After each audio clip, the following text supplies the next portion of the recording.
Ladies and gentlemen, welcome to thrilling Cyclorama. Before we begin our presentation, let me give you a few facts.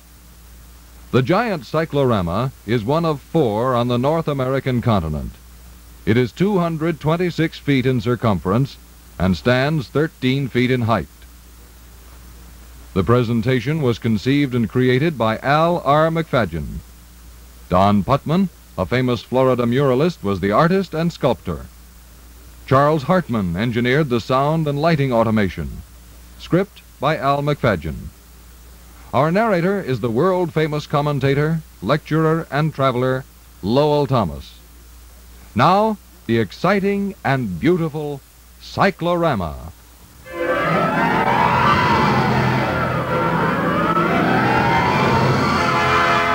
Hello, everybody. This is Lowell Thomas. We are about to take you on one of the great adventures of all time. The search for the Fountain of Youth by Juan Ponce de Leon that resulted in the discovery of Florida. The year 1513. The time just before dawn. The place aboard a Spanish galleon somewhere on the Atlantic Ocean. And you are there. Many days and nights had passed for Ponce de Leon and his men. They had left the Isle of Bimini, sailing north-northwest.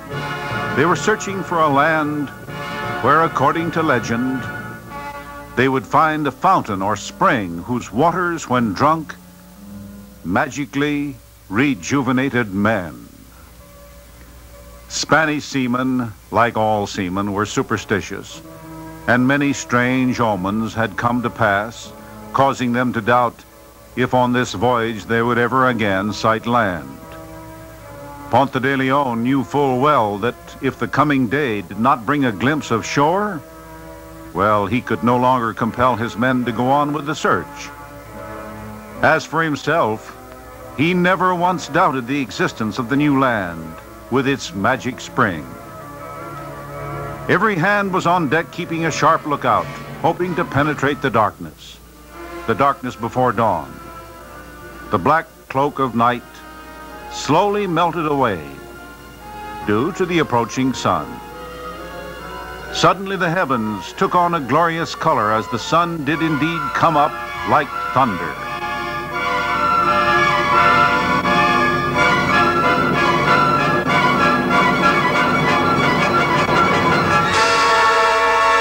"Land ahoy!" came the cry. So quick was the responsive chorus that no one really ever knew who saw it first. The rush to the port side caused the ship to list. They were that excited. The deafening shouts of joy shattered the morning quiet.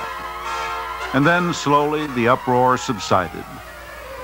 And the Spaniards were awed by the beauty of the newfound land. Their eyes feasted on green coconut and sabal palms, mysterious plants, sea oats, colorful oleander, hibiscus, camellias, flame vines. The whole countryside seemed ablaze with the beauty of blooms and blossoms. So they reported. No crown jewels ever sparkled so brilliantly, thought Ponce de Leon. My tired eyes seem young again from the sight of such exotic flowers, said he. I shall call this land La Florida, for it is truly the land of flowers.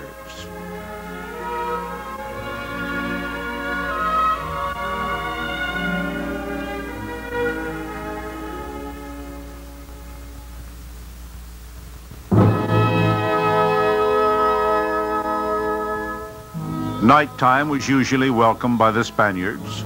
In the cool of the evening, they could take off their heavy armor, a chance to rest and relax. Disappointed at not finding the magic Fountain of Youth at St. Augustine, Ponce de Leon continued the search along unknown shores. He had moved south now down the east coast to New Smyrna, Cape Canaveral, and Biscayne Bay. Rumors had reached the explorer of magic waters on the western side of the land, which they believed to be an island, by the way. All of this region they thought was an island. While Florida's shorelines were beautiful, travel inland, that was rough. Repeated attempts to penetrate the jungles failed. At this period of history, the land was heavily populated with poisonous snakes and with thousands of awesome alligators. Marshes and ponds were the stronghold of millions of insects. Mosquitoes swarmed. Time after time, the stout old warrior risked his life and his health by drinking from every pond, every lake, every stream. With every sip, there was hope. Hope of being young again, elusive youth.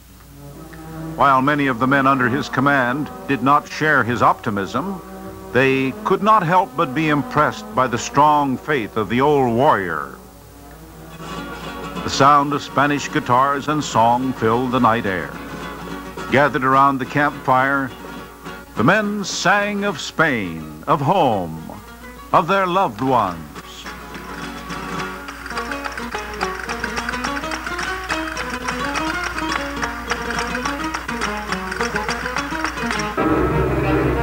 Sailing on around to the west coast of Florida through the Tortugas, Ponce de Leon pulled into what we now call Charlotte Harbor, just a few miles south of warm Mineral Springs.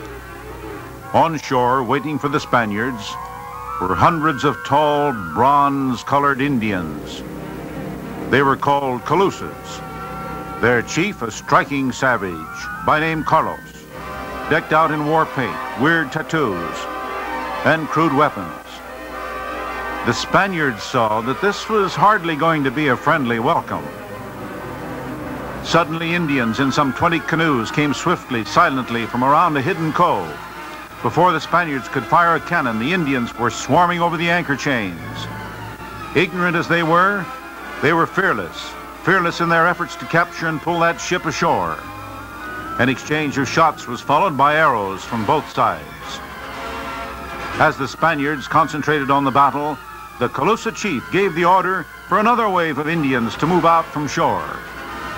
Still, the Spaniards were confident that it was just a matter of time before the Indians would tremble and flee before the awesome boom of the cannon. The answer came in a shattering explosion, one after another. But nothing seemed to stop the oncoming Indians. Many of them boarded the ship and engaged in hand-to-hand combat with the Spaniards. Ponce de Leon didn't know how many more Indians were to come from the shores or the hidden coves. Being greatly outnumbered and having captured a band of Indians, he ordered anchors raised, sails hoisted. Never had such fierce warriors been encountered by the old veteran. He decided, well, surely they must be guarding something more precious than gold. Here indeed must be the fountain of youth.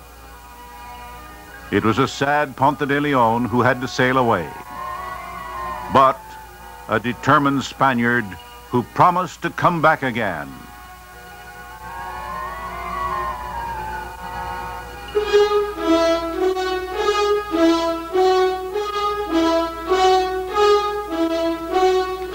Summoned now to return to the court in Spain, summoned by King Ferdinand and Queen Isabella, Ponce de Leon was hailed as a hero. After all, he had discovered Florida, a new land, and he had discovered a route around the southern tip and coastline for the Spanish ships to follow, a route that was to become most important to the Spanish fleet. Fascinated by stories of the New World and the battles with the Indians, some of whom were actually brought to Spain as prisoners, the king knighted Ponce de Leon. And King Ferdinand praised him for his bravery, compared him to a lion. So pleased were their majesties that they proclaimed him Governor of La Florida. And so it was that Ponce de Leon became the first governor of Florida.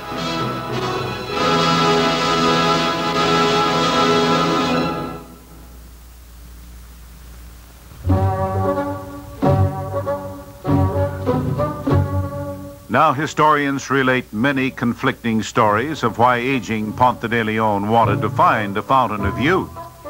One of the most romantic was the story of his love for Dona Inez, a young girl toasted as the most beautiful in all Castile.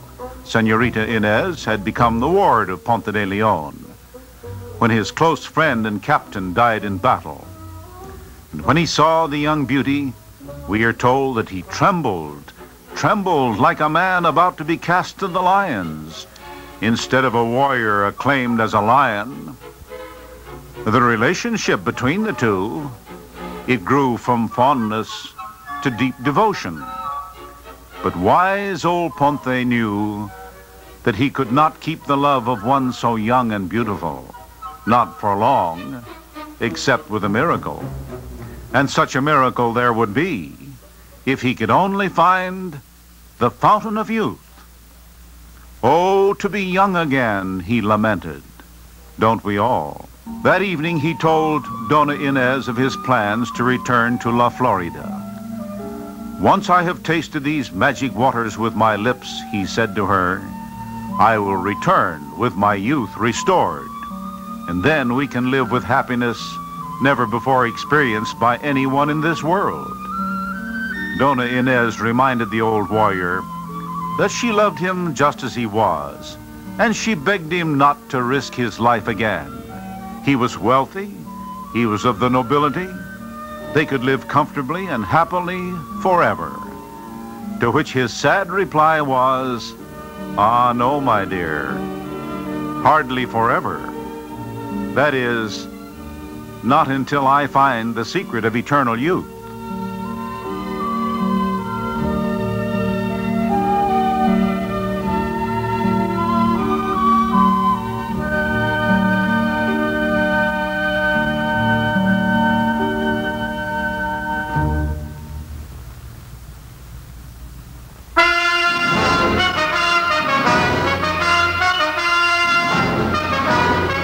Now at Puerto Rico, Ponce de Leon was busy organizing an expedition to return to the west coast of Florida. His sponsor, King Ferdinand, had died. The new king, the successor, Charles V, and he had little sympathy with Ponce de Leon's belief. In a patent, the king commissioned Governor de Leon to colonize and Christianize Florida. But the money for the ships, that had to come from the old warrior himself. Since he was not seeking material wealth, Ponce de Leon was glad to expend his personal fortune in another tribe. Soon all was in readiness. It was a colorful spectacle the governor led through the streets of Puerto Rico, riding astride a high-spirited white horse. On either side, 2 priests carrying crosses, followed by monks and other representatives of the church.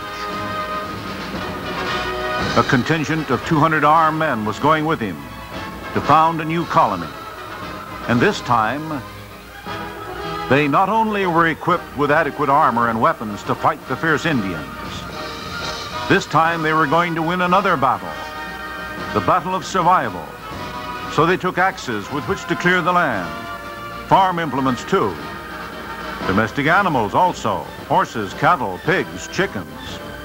Trumpets sounded, bugles blared, drums rolled. The procession moved through the streets, down to the docks, where 2 Spanish galleons were ready for another voyage to Florida.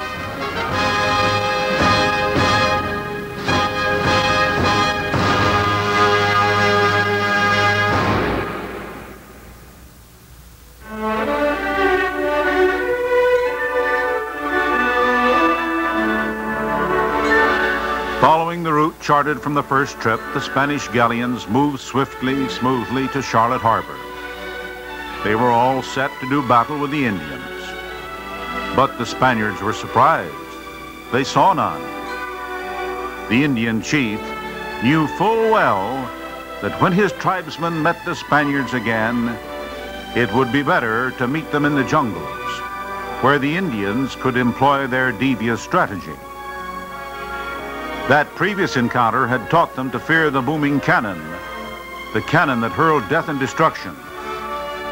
Apparently the Indians had seen the strange bearded men with skin of gleaming steel returning. So they disappeared. Ponte de Leon's small craft was the first to come to rest in the shallow surf. Barefoot, he waded ashore. Somewhere along the coastline of Charlotte Harbor, just a few miles from where you are now standing. With a powerful thrust of the left hand, the governor firmly planted the banner of Seville. With his right hand, he held aloft an inverted sword representing the cross. And he proclaimed the land in the name of the King of Spain and the Church.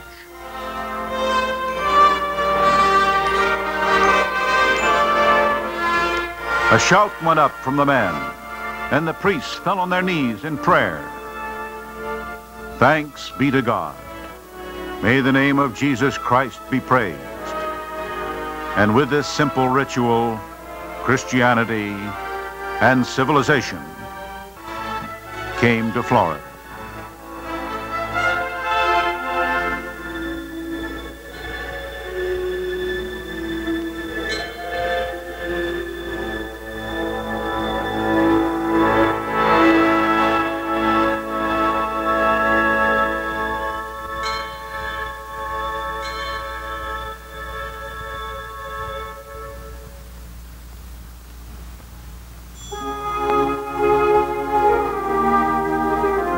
The new colony at first resembled some of the Indian villages that the Spaniards had seen.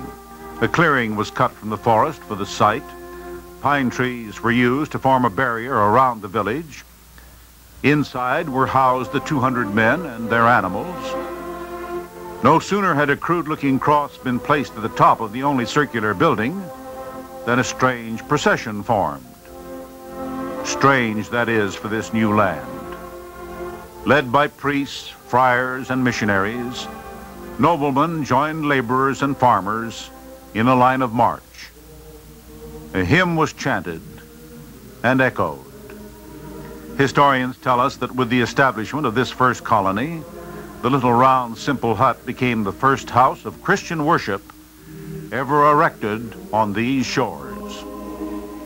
With the excitement of the ceremonies, it is little wonder that not one Spaniard foresaw the complete destruction of that colony that was to come, the tragic events soon to follow.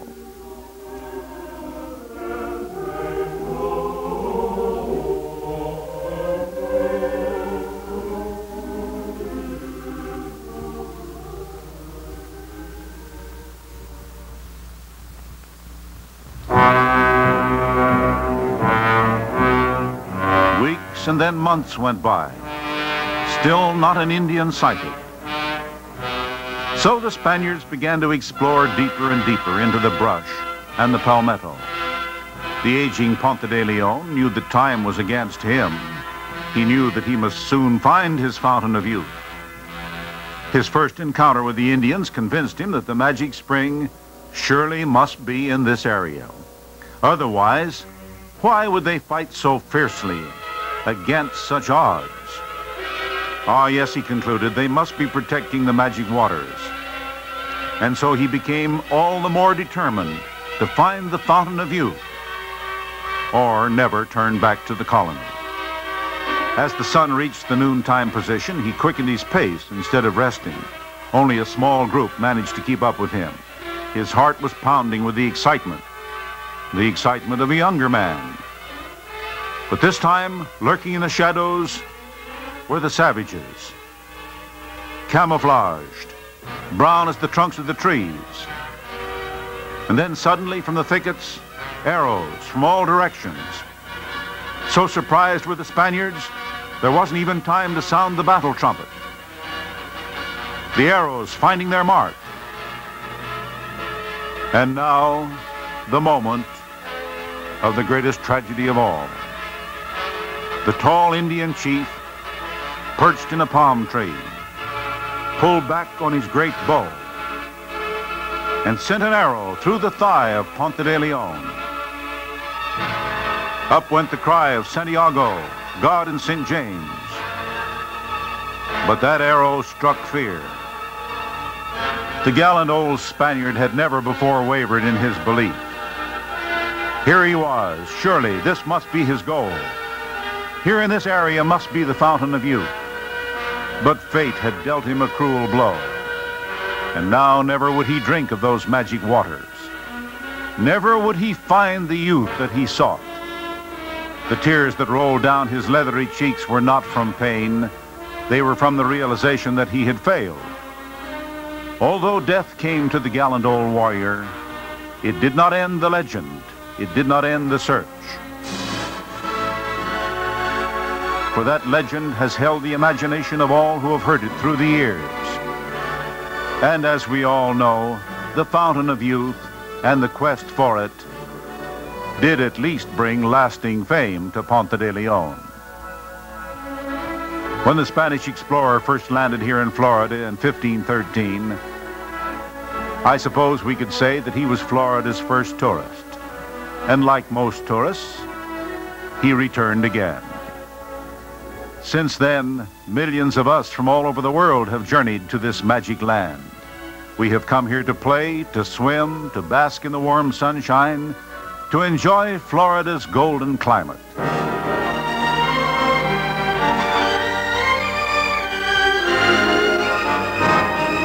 Indeed, many of us have even found the Fountain of Youth. So long.